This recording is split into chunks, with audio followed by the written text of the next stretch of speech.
Welcome to the Knowledge Entrepreneurs Show, where we celebrate the innovators driving change in the education industry. At Edison OS, we've worked with over 500 knowledge entrepreneurs to turn their edtech ideas into profitable businesses.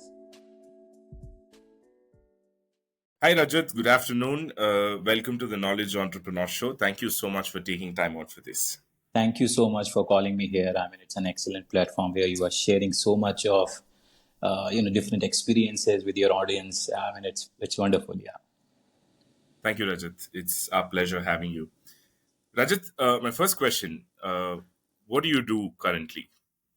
So currently, if you talk about, I have my own company by the name of the College Cruise. So this company was, we founded this company as more of a passion towards delivering, high quality education, high quality admission counseling to the students.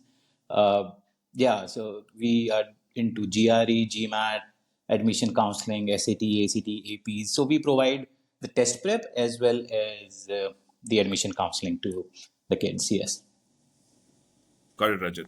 Rajat, you've been in the education domain for almost a decade now. Yes.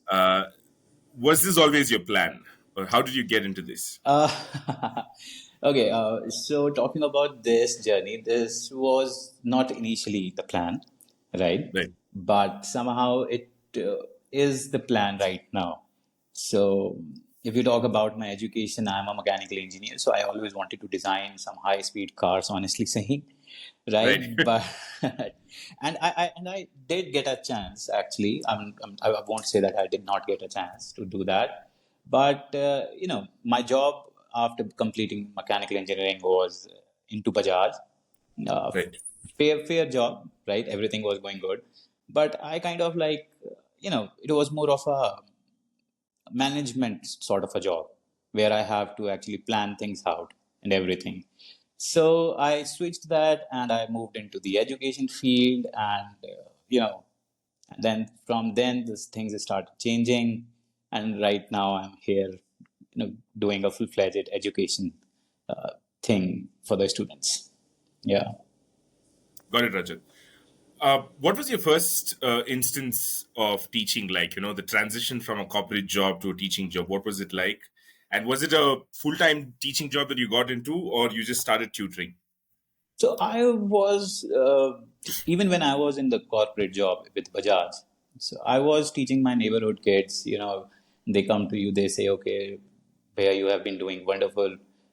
We know that you are very good with math. So, why not you teach us math? So I said, okay, maybe what's the harm? Let us help the kids, right? Right.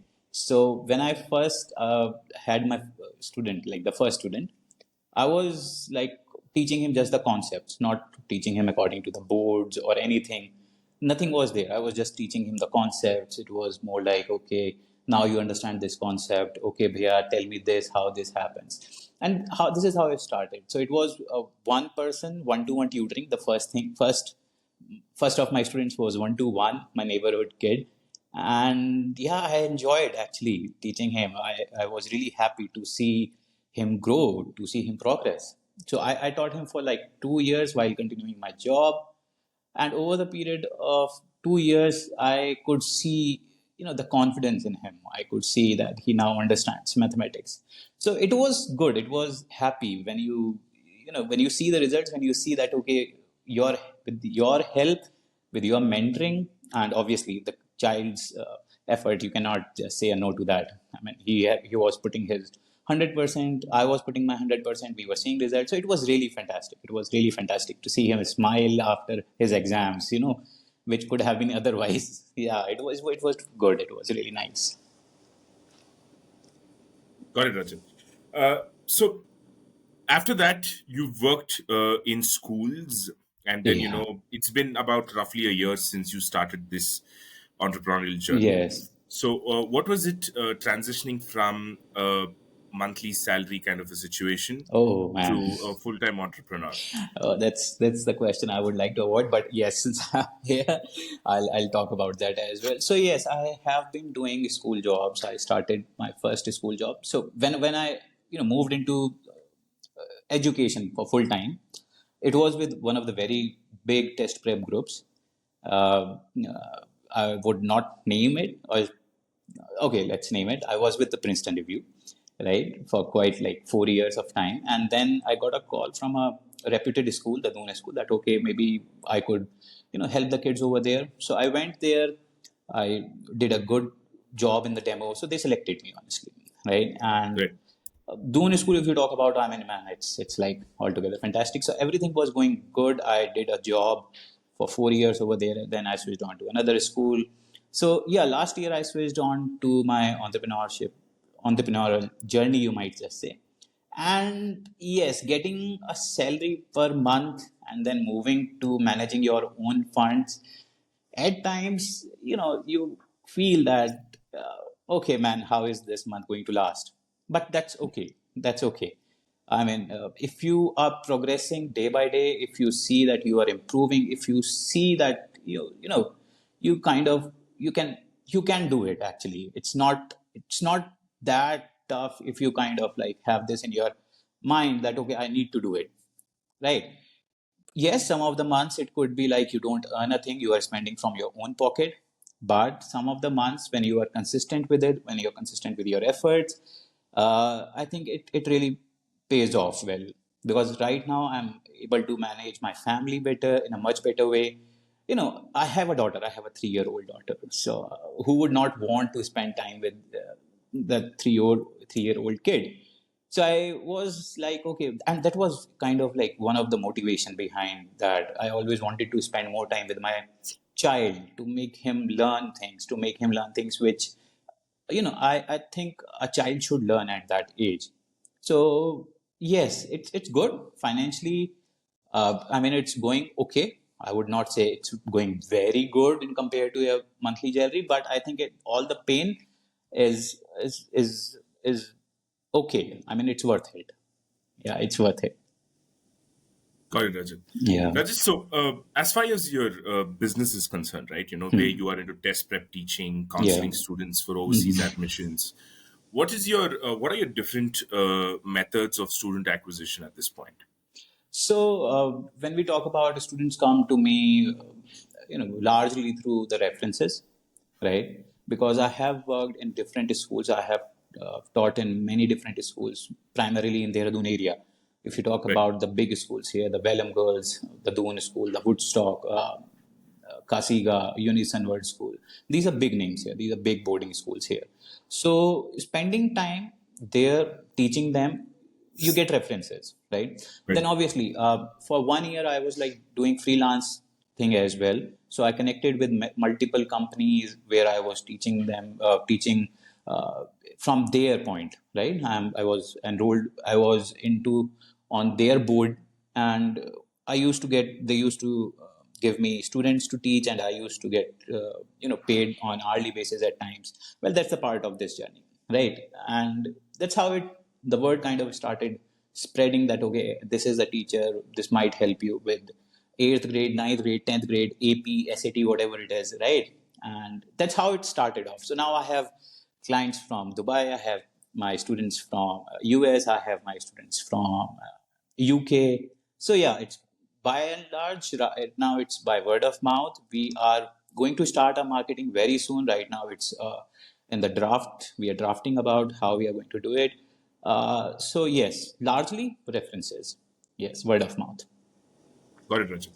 Rajat, now, since you're saying it's largely through references, do you intend to kind of continue in the same route of, having students via references only, or are you planning other ways of acquiring students as well, apart from references? Yes, we are planning to actually expand this now. We were doing really good. We were getting students on the regular basis. Now, what we are planning, what's in the pipeline is the marketing. This is one thing that we are looking for, and maybe in next 2 months, I think we will be doing full-fledged marketing. Right? It could be, or you could see me on Instagram, maybe LinkedIn, whatever the ways of the marketing is. That up to the marketing guy, obviously, right? But yes, we are definitely planning to expand this. We are trying to connect with the schools. In fact, we were fortunate enough to have one school in Mumbai that was kind enough to take us for their SAT prep, right? So right now we are moving slowly, but yes, there is a progress, and in the very near future, I think we would be on the Instagram ads or maybe Facebook or whatever you call it. I don't know the terminology, right? Yes, so that's how we plan things now. Got it, Rajat. Rajat, you are at the cusp of kind of acting as an entrepreneur, because all this while you've been a teacher, you've been great at it, and because of which you've got references, and Mhm. you've had your business so far. Mhm. Now, as a founder of your startup, as one of the key stakeholders, when it comes to taking decisions based on marketing, how to expand, how to acquire students, Mhm. how are you equipping yourself? Are you learning yourself, or are you outsourcing this to the marketing guys? How's it?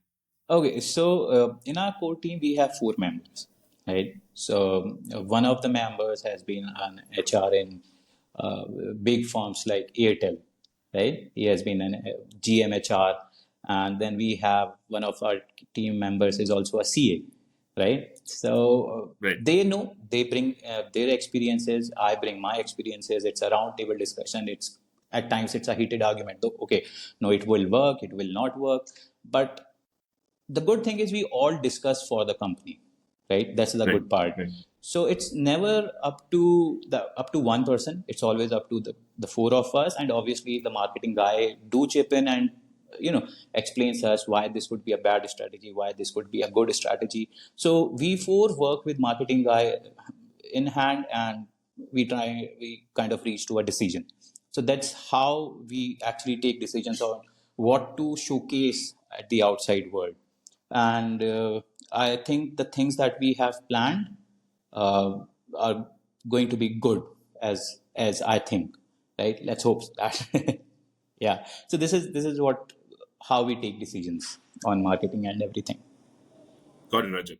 Rajat, two questions here. First of all, sorry, I missed to ask you this earlier. You were working, and I asked you, what's the transition like to come from a salaried mindset to an entrepreneurial mindset? But what triggered for you to kind of, jump into entrepreneurship side now? Yes. Now, when I was teaching, I've taught maybe 1,000, maybe 2,000 students. And I always kind of like, I always had this thing in my head that maybe there is an improvement that is needed in teaching methodology, right? Maybe there is something that could be taught to kids in a particular manner which I believe is going to be good. Right? Obviously, I mean there are extremely good teachers available there. There are like many professors who have been coming from different backgrounds. But what triggered me is that maybe I could make a particular approach that could help kids with mathematics as well as specifically the test prep, right? So I was always like, no, I mean, okay, you are doing it from this book, you are doing this from this book, you are kind of like doing it from different resources, but still you are not getting the results. Right. Why is so? So I was like, maybe I could help you, man. I mean, I could design something, maybe improve overall teaching ways. So that's how I jumped into from a regular teaching job to a more specific test prep, and that too with different methodology. So yes, that was the trigger point for me. Yes, that was the trigger point.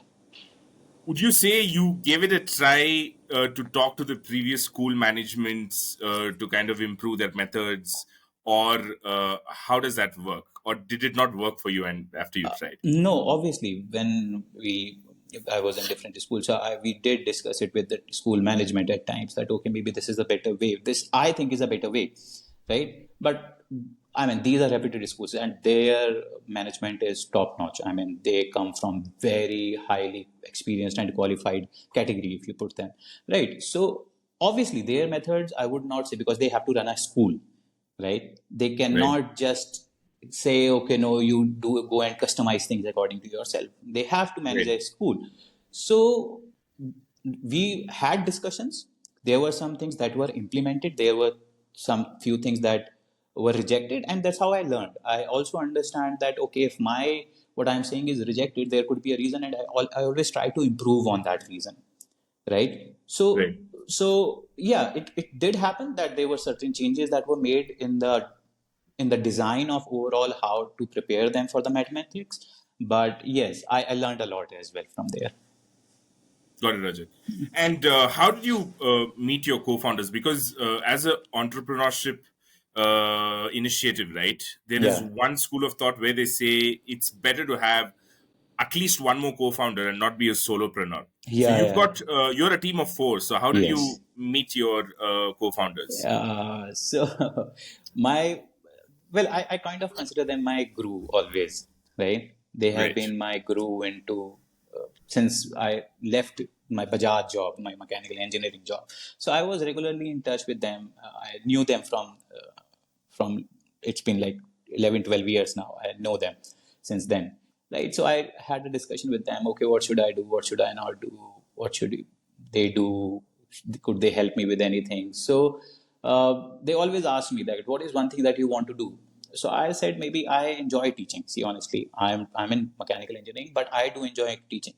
So they were like, okay, why don't they already had their franchisee of this test prep thing? So I joined them, and since then, it's been 10 years. I know them since 10 years, and they were the first ones to bring me on to this education path. That okay, maybe you could, they did it for my thing, that okay, I want to teach. They did it. They brought me in, and then yes, so I mean, you can say I know them from last 10 years. They were into teaching, they were into education, they were into admission counseling. So that's how I met them. That was, you might just say, my first job was under them only in education, not in Bajaj, but in education. My first job was under them, and since then we have been living as a partner. They were, always discussing things with me. What should we do? Even when I left that organization and I joined the school, they were constantly in touch with me. They were always asking, "What are you doing? What do you think? What we should do?" So yes, in last year we all decided that maybe we should do something of our own, right? Not to take any Right. franchisee or anything. So that's how it is all happened. So I knew them from last 10 years, and then last year we all jumped in to form this company, the College Crews. Got it, Rajat. Cool. Yeah. Rajat, so you primarily started off as a teacher or a test prep coach, right? But you also Yes. do overseas admission counseling. So Yes. how did that come into the picture? So I initially joined in as a test prep expert, right? Right. But when you talk about test prep in general for abroad, when you talk about international exams like SAT and ACT, you obviously sit with a lot of people who talk about the admissions. So my office had two counselors already when I joined in, right? So I always used to sit with them. I used to discuss that, okay, this is my child. I think he might get this much on the SAT, right? So what do you think? What are his chances, maybe? So they used to discuss that, okay, these are the colleges here who can actually take this much of a score. These are the colleges here who can take this much of a score. And that's how it started moving. So I kept on learning from them that, okay, maybe this college, maybe this college, this college, this college. So if you talk about me being an admission counselor, yes, I am an admission counselor, but still my team has two more admission counselors, Right. right? Where I kind of like give my input, maybe. I don't do it as upfront. I did it for 1 year in one of the schools though, where they were keen to have me as the admission counselor. I joined it. I did help kids, but as of now, if you talk about, am I the only admission counselor? No, I Right. have two more with me. So that's how you start. You learn from your peers, and Right. that's how I learned about admission counseling. What has to be done? Yeah, so that's more or less about that. Got it, Rajat. And it's been a year now since you started your company. Hmm. So what are your biggest learnings in the first year? And where are the areas you think you could have probably done better? Okay, my biggest learning in this 1 year is to have patience, man.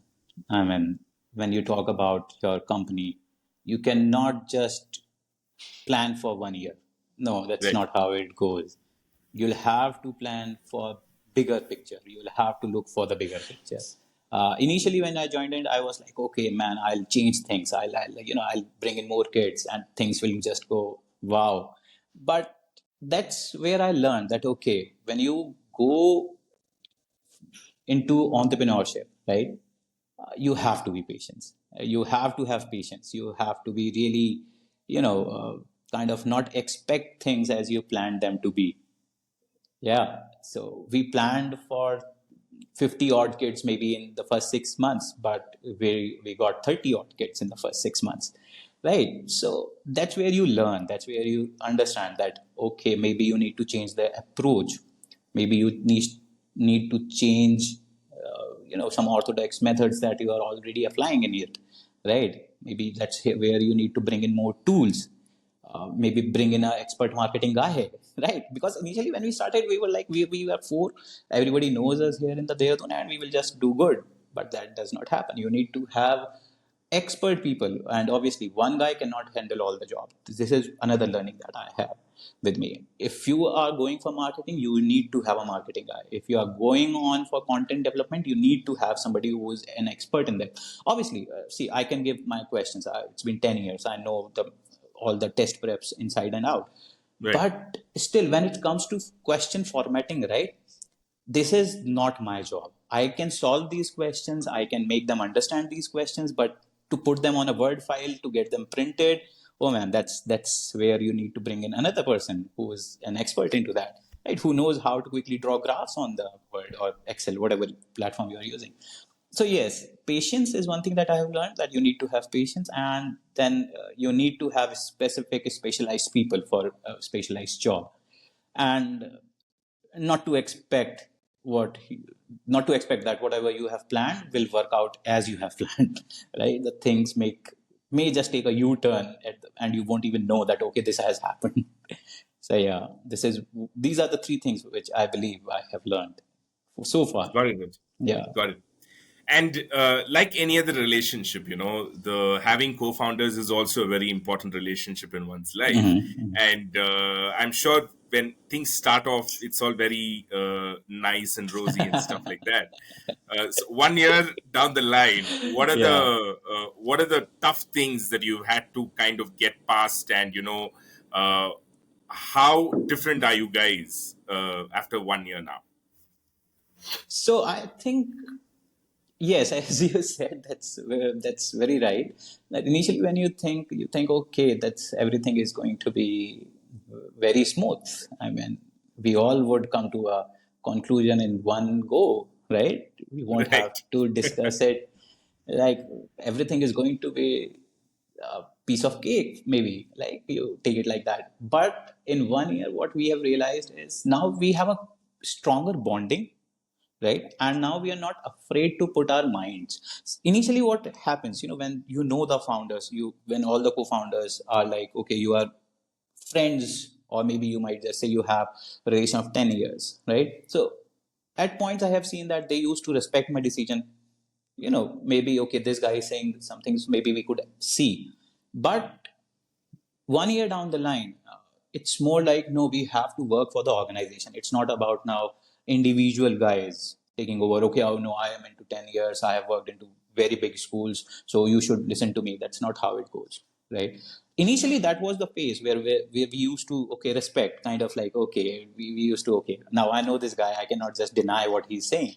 But yes, 1 year down the line, that changes. We are now very open in putting up our thoughts. We are very open in kind of, we are very much into heated arguments where we actually kind of like, it goes beyond a civil society. I mean, it could happen, right?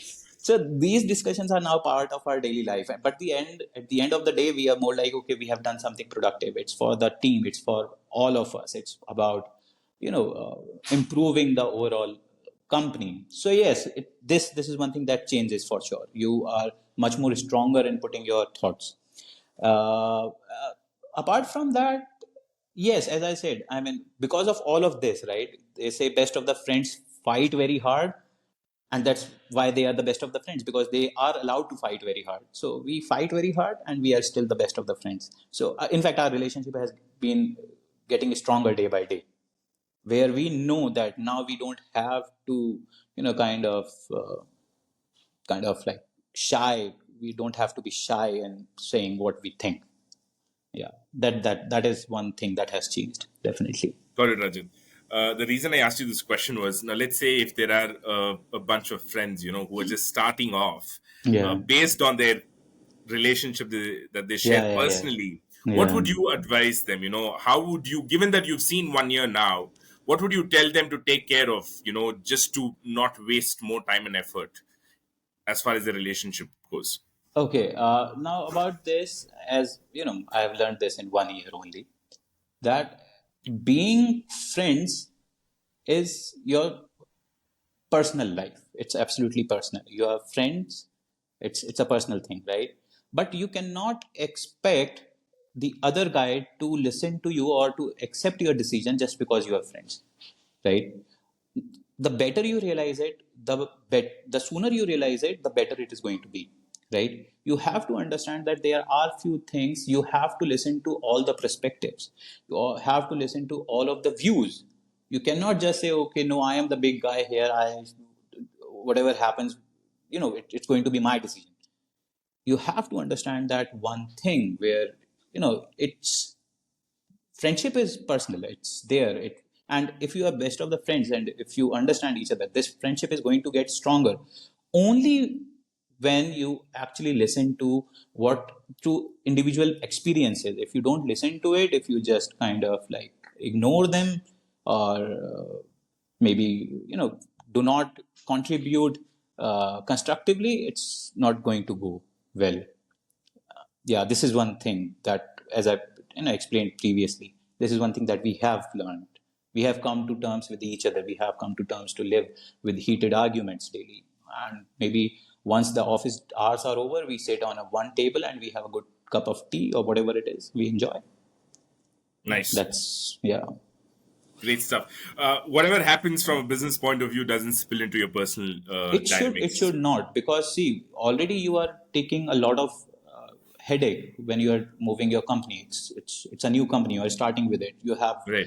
many different things to deal with, and after that, if you are kind of spoiling your friendship, if spoiling your personal relations, then it's going to add on to your pressure.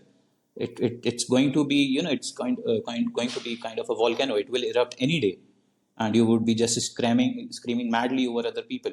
That's I mean, this has happened to me.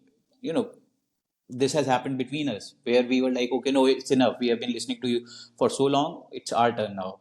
Maybe you have to listen to us. So the anger or whatever it is, it erupts, right? Right. So yes, so yeah, you have to keep it very, very different. Your personal life is different. Your professional contributions, your professional life is different. Yes, that's how it is. Got it, Rajat. Usually, when there are a bunch of co-founders, let's say when there are three, there is a clear majority there. Two of them Yeah, can take a stand, and then it's easy to arrive at decisions. When there are yeah, two or four people, there could be a deadlock. Two people could be yeah, on yeah, one yeah, side, two people could be on other side. How do you yeah. deal with situations like that? Have you Have you been encountered with situations like that? Well, the answer to that is yes. Yes, we have definitely encountered that. And that's the time when we actually take advice from the fifth person, right? It could be a mutual Right. guy, it could be someone we know who has helped us in setting up things, right? Or maybe some other person from the industry who could just help us, who we know that has done this thing. We take an advice from that guy and we are simply like, okay, what your thoughts are, we are on that. And once we have that advice, nobody actually kinds of fights over that. Whatever the advice is, that's final, because we cannot just involve too many people, otherwise it could be another deadlock, right? We bring in the sixth guy and he says, okay, no, the other guy is saying wrong. We don't want to get into the situation. So we are like, we have one thing here, we have A, we have B. Two are voting for A, two are voting for B. Okay, what is the fifth person saying? Is he voting for A or is he voting for B? Now, this fifth guy could be a marketing guy, could be a principal of a school, maybe a dean of academics of one big institution, maybe a university chancellor, maybe. Right, we keep on actually connecting, taking help with them, kind of like, what do you think is the better way of doing this particular thing? So yeah, it's like that, and I find that method to be really, really effective. Got it, Rajat. Yeah. And another thing, a point of contention when you start off is money, how much to invest. And we every time we cannot kind of exactly predict how things are going to go. Yeah. So how much on target have you been as far as the capital is concerned, and how have you dealt with in case you were not on target? Uh, Initially, this first 6 months, we were just investing, right? And Right. then that was the time then when we realized that, okay, man, we have invested a lot and we are not getting anything out of it. So Right. how do we change it, right? And that's when we kind of called our CA. So obviously, one of our partners is a CA, but since he's a partner, right, there needs to be a fifth guy, right? So we Right. call in Right. the other guy that, okay, now what do you think? How should it go? Is our financial sheet on the track? Are we losing it? Are we doing the right thing? Because there was a time I remember when we invested a lot, like from our pockets, and then we were like, oh man, what? How the next 2 months are going to be? We were new to this. I mean, we had no clue. Obviously, my other two partners were into this, but we were going with a full bang. We were like, okay, no, we will just capture market. So yes, I mean, yeah, initially that happened. That happened. We were with that, but with the help of our CAs, maybe with the help of the marketing team, we now are keeping track of what we are doing. Should we invest this much? We have already invested this much. Should we play this gamble or not? Because at point of time, it becomes a gamble, right? Okay, man, we have 50,000 funds remaining for the marketing. The marketing needs 1 lakh of the rupees. Should I put in 50,000 or should I just wait and watch and think about these 50,000? So you need to be very specific. You have to maintain all the data sheet from the very first go, from the Right. very first day. You need to understand what is the market. You need to understand what's really going to happen. You need to plan. Obviously, not everything you plan will go as per your plan, but yes, at least you can try to bring it back to the track. Got it, Rajat. Rajat, you said you kind of imagined or predicted a certain way to capture the market. Yeah. And in terms of capturing the market, I'm sure you've learned a lot of things. But what are the things that you think you did not do right to achieve what you set out to?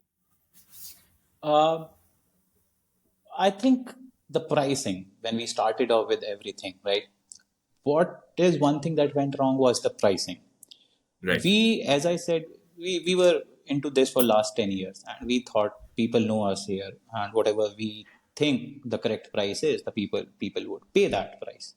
Right? But that's not how it is, especially when the things have gone digital, right? Right. Right. There are multiple ways of learning now. I mean, you can hire a teacher who's sitting in US and God knows how much that tutor is charging.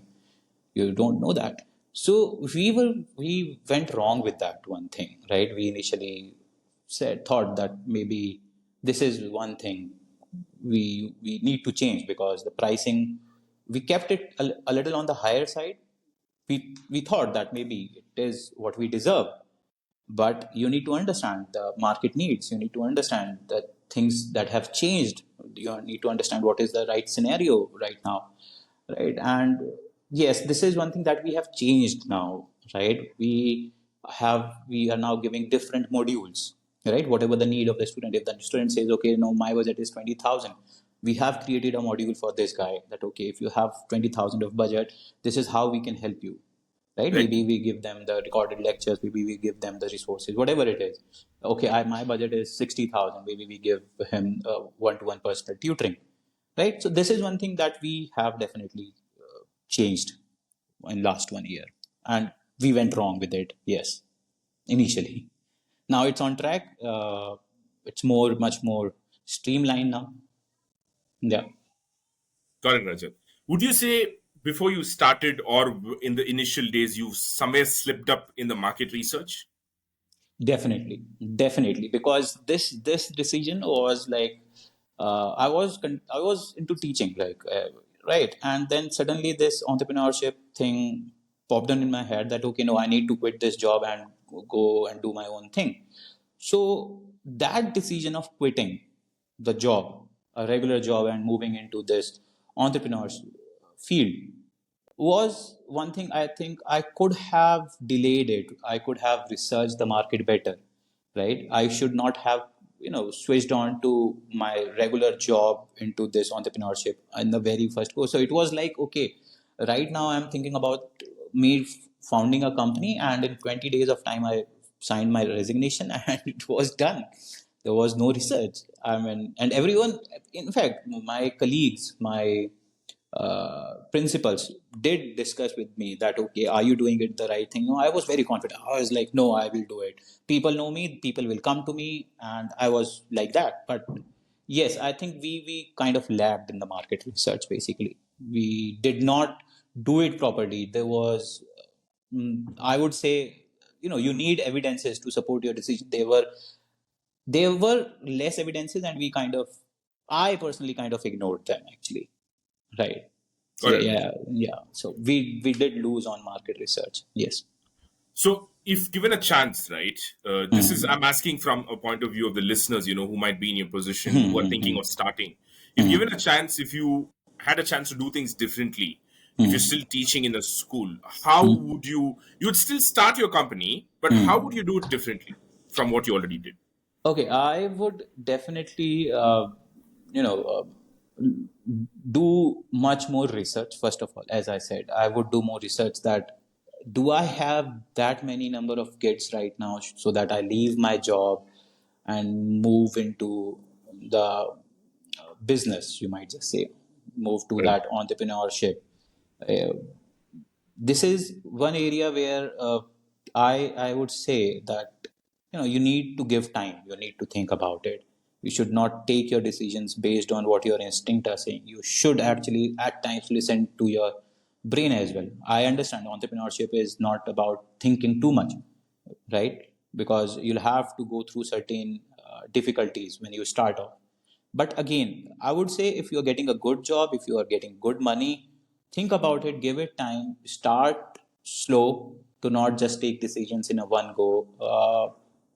This is what I would like to change myself. I would give, if I'm still teaching, let's assume that I'm still teaching, I would give myself another 1 or 2 year, and look into how many students from different schools are coming to me right now. If what what is the number of students that I could capture from the market, I would give more time to that. And maybe 1 or 2 years down the line, I completely quit my job and move into this path. Right. Yes, this is one thing I would do if given the chance again. Yeah. Got it, Rajat. Rajat, you said things have gone digital. Yes. It's not local anymore. You may be anywhere. You might have teachers from the US and Yeah, stuff like yeah, that, yeah, right? yeah, But yeah. now you're sitting in Dehradun.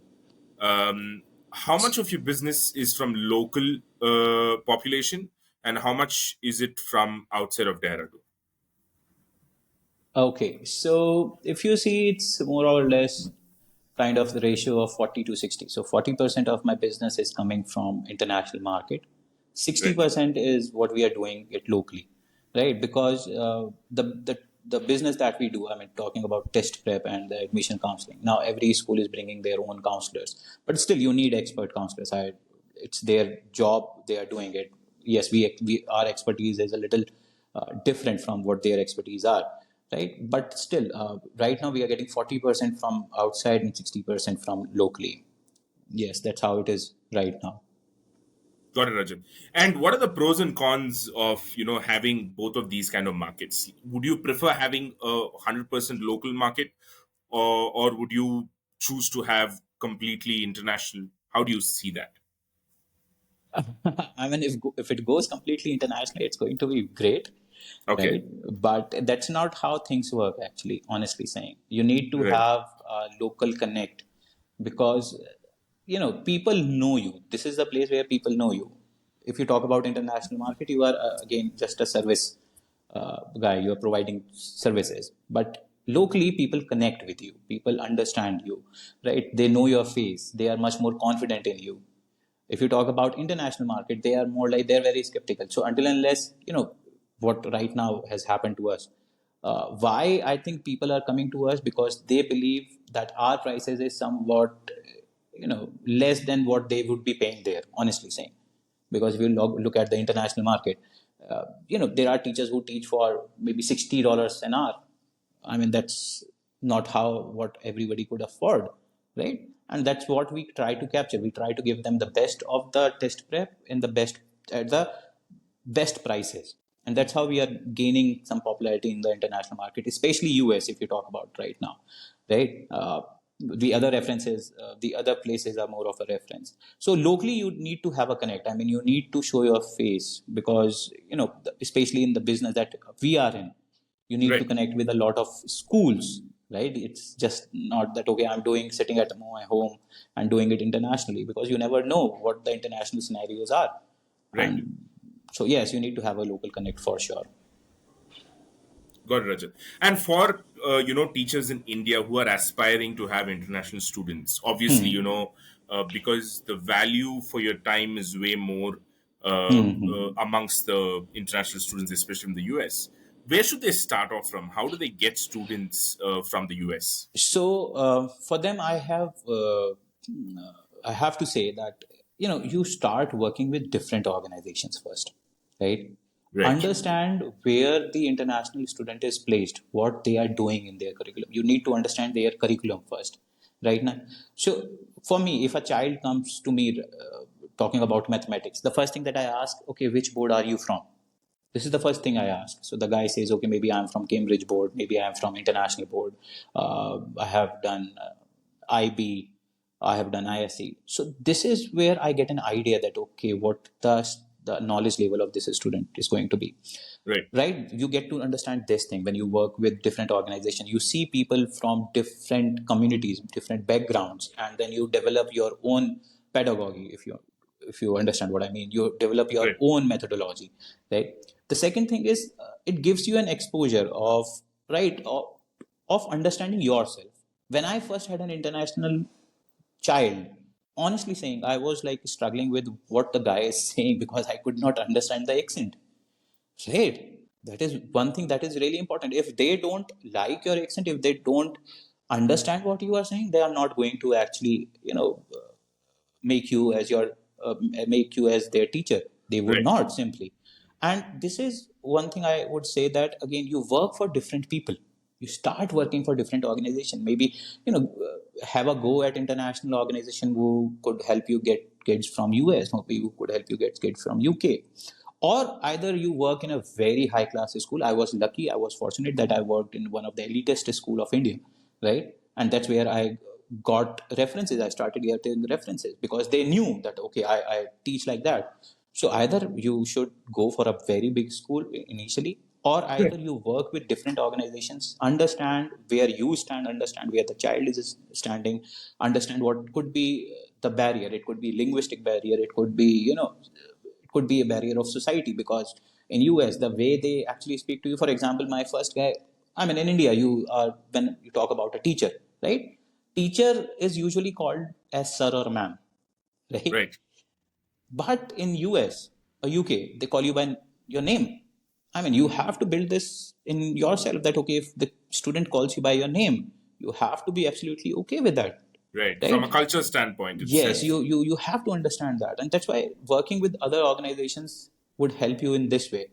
You would not lose anything, you would not lose any of it. You will still get the salary. One or two mistakes, it's fine, but you will learn, right? And that's how even I did. So 1 year of freelancing actually helped me a lot with that, to understand Right. myself. So yes, start slow, start working with different organizations, start with one or two kids at a time. Even if you get a one international kid, you understand how they go, you adapt what is their system, and then you move on to full-time thing. Got it, Rajat. Rajat, and the moment we speak digital, it's all about technology, right? There's so much of tools and stuff like that. To keep Yes. your international students up and running, what are the tools that you primarily use from a teaching standpoint, and even to do your overseas admission consultation business? If you talk about my teaching methodology, right?